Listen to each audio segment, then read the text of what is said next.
Assalamualaikum warahmatullahi wabarakatuh. Di sini lanjutan dari presentasi tugas besar sistem informasi di halaman dashboard guru. Nah, dalam dashboard guru itu kita ditampilkan dari jumlah data kriterianya, jumlah jenis kriteria, dan jumlah akun MPK. Nah, ini merupakan jumlah hasil keseluruhan, hasil penjumlahan dari data-data yang ada di kriteria, jenis kriteria, sama jumlah akun MPK. Nah, di sini juga terdapat data hasil penjumlahan apa itu dari pelanggaran tingkat rendah. Tingkat rendah itu tingkatnya itu poinnya di bawah 20%, bobotnya di bawah 20. Sedangkan tingkat sedang ikut di atas 20 dan sebelum 100. Jadi ringnya itu di bawah 20 dan di atas 100. Oh, di bawah 100. Di atasnya 20 dan di bawah 100. Sedangkan pelanggaran tingkat tinggi itu pelanggaran yang datanya itu di atas 100 begitu. Oke, kita lanjut ke CRUD data semester. Nah, di sini CRUD pertama dari halaman guru. Oke, coba kita klik, kita tambah semesternya, semester. Oh, sorry, ini angka ya. Kita masukkan 5. Oke, berhasil menambah data. Kita coba klik, kita ubah tadi semesternya menjadi semester 6. Oke, berhasil mengubah data. Jadi kita hapus semester 5, semester 6-nya. Oke, berhasil menghapus data. Selanjutnya kita akan masuk ke dalam data preferensi. Nah, data preferensi ini merupakan CRUD yang digunakan untuk menyamakan jumlah rankingnya tadi menjadi keterangannya gitu. Namun di literasi saya yang saya baca di YouTube atau yang tutorialnya saya ikuti di YouTube itu tidak menggunakan data preferensi. Namun ini saya gunakan untuk pembobotan data lain gitu, penyamaan data lain, pembanding data lain. Maka dari itu untuk data preferensi ini nggak saya hapus, tapi tetap saya gunakan. Jadi di sini cuman beda literasi saja gitu. Karena yang kemarin literasinya memang butuh data preferensi. Kalau di literasi saya yang baru di sini tidak perlu menggunakan data preferensi. Namun tetap saya tampilkan.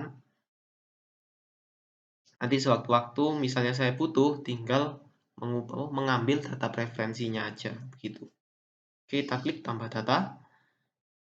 Langsung preferensi kita isi. Baik. Kalau yang di literasi lama ya. Bobotnya 10. Tambah preferensi. Oke. Sangat baik. Bobotnya 10. Oke, kalau kita mengubah. Baik. Update kriteria. Data kriterianya. Hapus.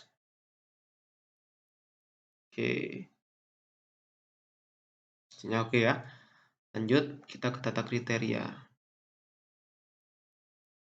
Oke, di data kriteria ini terdapat merupakan data yang digunakan untuk menjadi C1 bobot kriterianya untuk melakukan rankingan gitu. Nah, di dalam data kriteria ini nanti ada jenis kriteria. Nah, jenis kriteria itu nanti berisi apa saja sih data-data yang ada pada kriterianya. Misalnya kesopanan. Di kesopanan ini nanti ada faktor-faktor aja seperti memakai jaket di kelas, terus makan di kelas, terus nggak ada ya. Jadi di sini cuma menampilkan jenis kriterianya aja.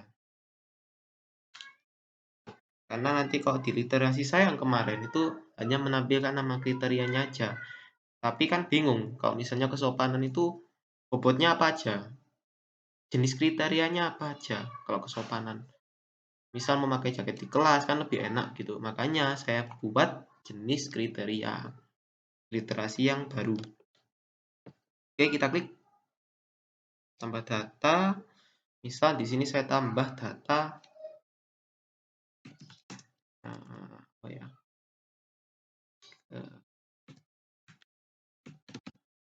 Oke, kita klik tambah data kriteria. Berhasil menambah data kriteria ya. Poinnya masih nomor 0. Nah, ini kenapa kok nomor 0? Karena di jenis kriterianya masih belum tercatat. Gitu, masih belum ada yang berrelasi dengan kewajiban ini, kriteria kewajiban ini. Ini masih belum berrelasi. Makanya ditampilkan dengan nilai 0. Gitu. Oke, lanjut kita ubah kewajiban. Ubah. Oke, berhasil mengubah data kriteria.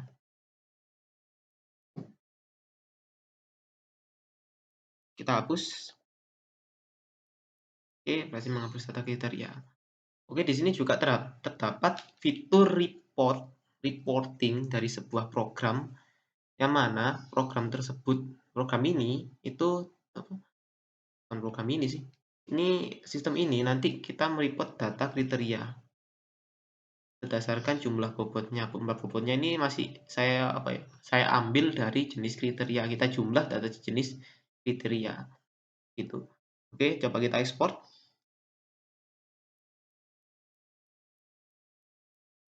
Dan muncul jenis ekspor kriterianya. Ini bobotnya berapa, inang berapa, ketangkasannya berapa gitu. Oke, kita lanjut ke jenis kriteria. Nah, di jenis kriteria ini membutuhkan data kriteria tadi. Karena jenis kriteria ini cuma penjelas saja kriterianya gitu. Misal tadi di kriterianya ada kesopanan. Nah, kesopanan ini poinnya apa aja, jenisnya apa aja. Baru menyebutkan bobot. Namun di literasi saya tadi itu hanya menyebutkan nama kriterianya aja gitu. Di sini kita mencoba untuk mendetailkan dari kriterianya gitu. Oke, kita coba tambah data. Misal makan apa ya? Kriterianya kalau kesopanan itu mengabaikan pesan guru. Bobotnya 50. Kesopanan. Kita coba. Jenis kriteria. Sopanan. Nah, mengabaikan pesan guru bobotnya 50. Biasanya datanya akan berubah di sini. Saya akan berubah, akan nambah menjadi 65. Sebelumnya kan 50. Oke.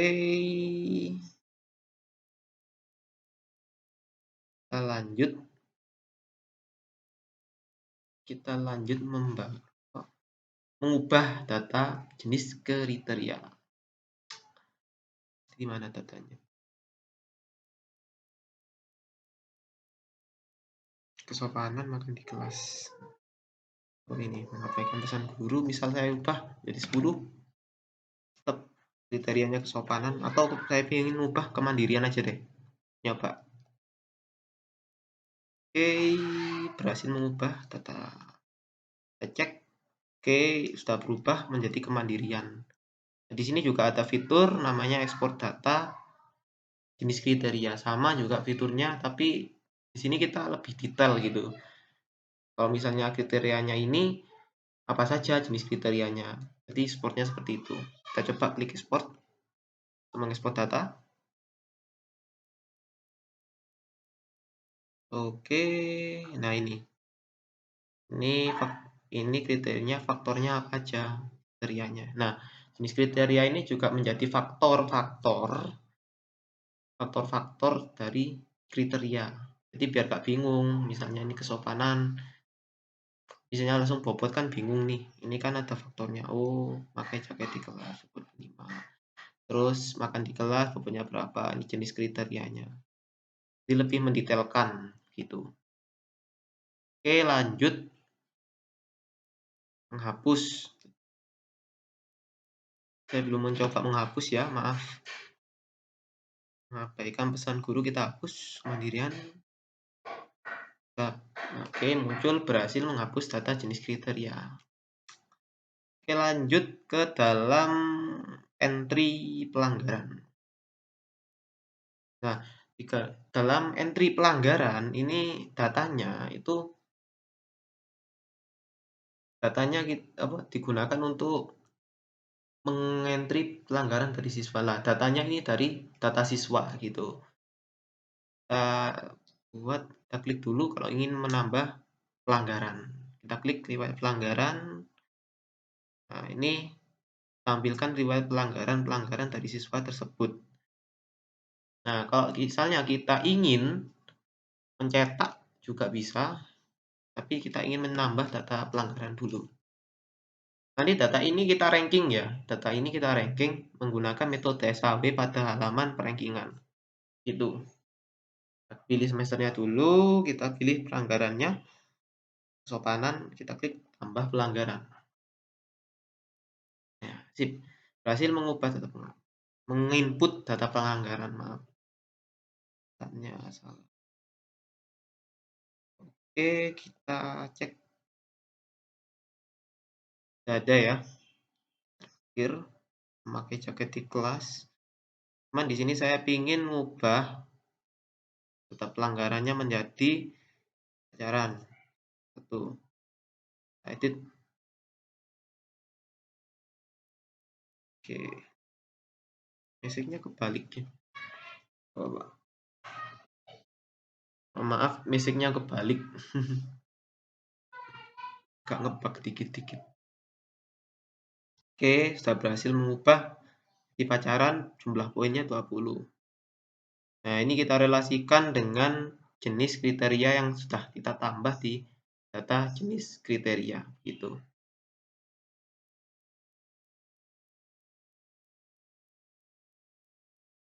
Hapus ya, coba ya. Hapus. Oke, berhasil menghapus sebenarnya. Hapus, nanti saya benerin untuk message-nya. Balik. Oke, kita coba cetak dulu. Cetak dari riwayat pelanggaran siswa. Oh iya, ini fitur cetak pelanggaran ini nanti ada di halaman siswa juga. Jadi siswa bisa mencetak list-list riwayat pelanggaran yang telah dilakukan begitu. Oke, nanti di halaman siswa. Nah, ini merupakan hasil ekspor pelanggaran. Nah, ini ditampilkan nama pelanggannya siapa, NSN-nya siapa, total poinnya berapa. Nah, ini pelanggaran yang dilakukan apa saja beserta total dari pelanggaran. Itu ya. Oke, lanjut ke dalam entry pelanggaran ya. Entry pelanggaran lanjut ke MPK. Oke. Data MPK ini tuh digunakan untuk nanti kalau misalnya fitur ini berkembang nanti di video selanjutnya. Ini nanti mau saya itu tidak hanya guru saja yang bisa menginput tapi siswa juga bisa menginput. Biasanya kan OSIS gitu atau MPK yang bisa ngecek-ngecek atribut di sekolah gitu. Nah, ini bisa nih pakai fitur namanya tambah MPK, data MPK gitu. Jadi hanya MPK aja yang bisa nginput data siswa, nginput pelanggaran data siswa. Jadi guru dan MPK aja gitu. Kita klik tambah MPK, masuk belum aktif memang, belum di login. Kita ubah orangnya MPK, data MPK. Oke.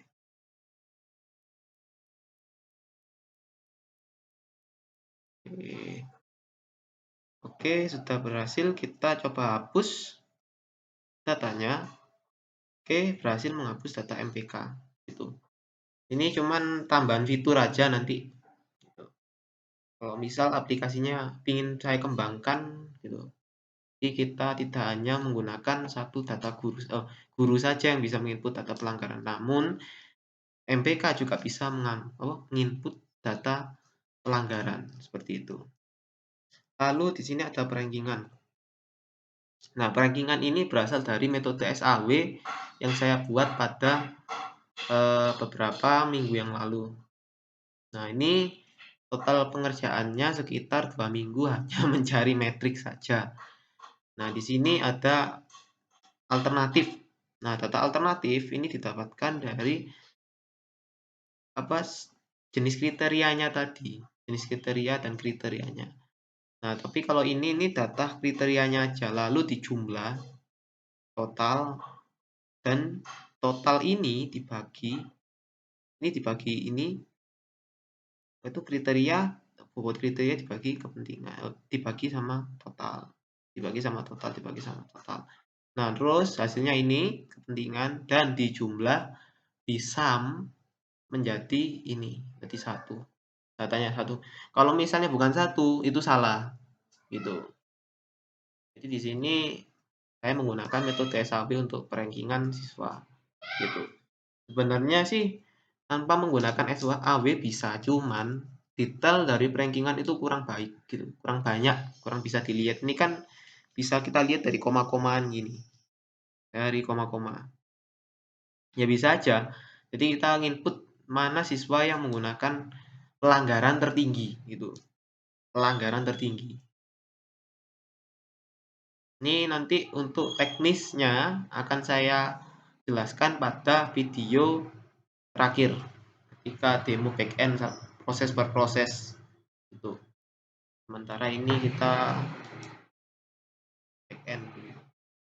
Oke, data kepentingan ini kita dapatkan dari pelanggaran, data pelanggaran yang dilakukan oleh siswa berdasarkan kriteria-kriteria yang dilakukan oleh siswa, yang diambil oleh siswa. Misalnya kesopanan nih, di Hafid nggak pernah, tapi kemandiriannya, kriteria kemandirian pernah 60. Nah, ini 60 ini didapat dari data pelanggarannya itu tadi. Itu. Jadi dijadikan matriks. Lanjut, max. Kenapa kok ada max? Nah, max ini digunakan untuk mencari nilai yang paling banyak. Nah, nanti digunakan untuk datanya sebagai benefit. Kenapa sih kok saya gunakan max semua? Kenapa kok gak min? Jadi gini, di literasi yang saya baca, itu kalau misal kita mencari itu cuma satu kriteria, yaitu siswa bermasalah, ya udah kita cari mana yang data max-nya itu banyak, data yang paling tinggi. Data yang paling tinggi kita ranking. Itu. Nah, maka dari itu, di sini atribut dari semuanya itu merupakan atribut benefit. Yang saya baca, berdasarkan saya baca di literasi yang saya lakukan kemarin. Nah, ini semuanya adalah benefit atau atribut biaya. Keuntungan. Benefit, keuntungan, sorry. Nah, ini kriterianya apa? Nanti di sini didapatkan dari pelanggarannya apa dijumlahkan. Ya, kriteria apa sih? Kriteria apa? Nah, terus ini kita cari max-nya. Nanti akan saya jelaskan di video setelahnya ini. Untuk detailnya, detail atau teknisnya gitu.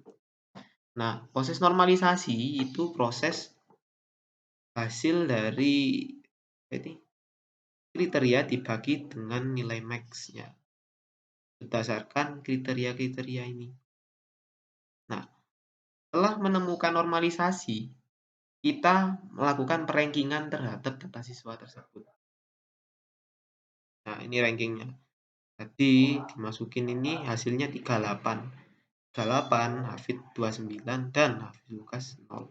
Maka yang nomor 1 ini adalah rank 1 dan dia merupakan siswa bermasalah. Gitu. Nah, dan di sini ini kita menentukan ranking dari siswa bermasalah tersebut. Ada berapa? Dia ranking berapa gitu. Jadi di sini kan ada koma-koma, jadi lebih detail gitu. Lebih detail, lebih bagus gitu. Oke. Untuk ekspor ada juga di sini. Kita tinggal cetak. Kemungkinan misal si guru ingin melihat data secara offline begitu. Kita cetak rankingannya. Nah, ini data rankingannya, kerajinan, ketahanan, kemandirian. Nah, ini merupakan hasil ekspor dari halaman rankingan gitu. Katanya ini. Mungkin kalau misalnya si guru ingin kepingin melihat file secara offline, bisa langsung diklik export rangkingan. Tuh. Oke, dari ini saja halaman guru. Total CRUD-nya itu sekitar 7 CRUD. Beberapa memang sudah ada, cuman ada yang ngebug, jadi nggak semuanya saya tampilkan gitu. Oke, sekian dari saya. Assalamualaikum warahmatullahi wabarakatuh.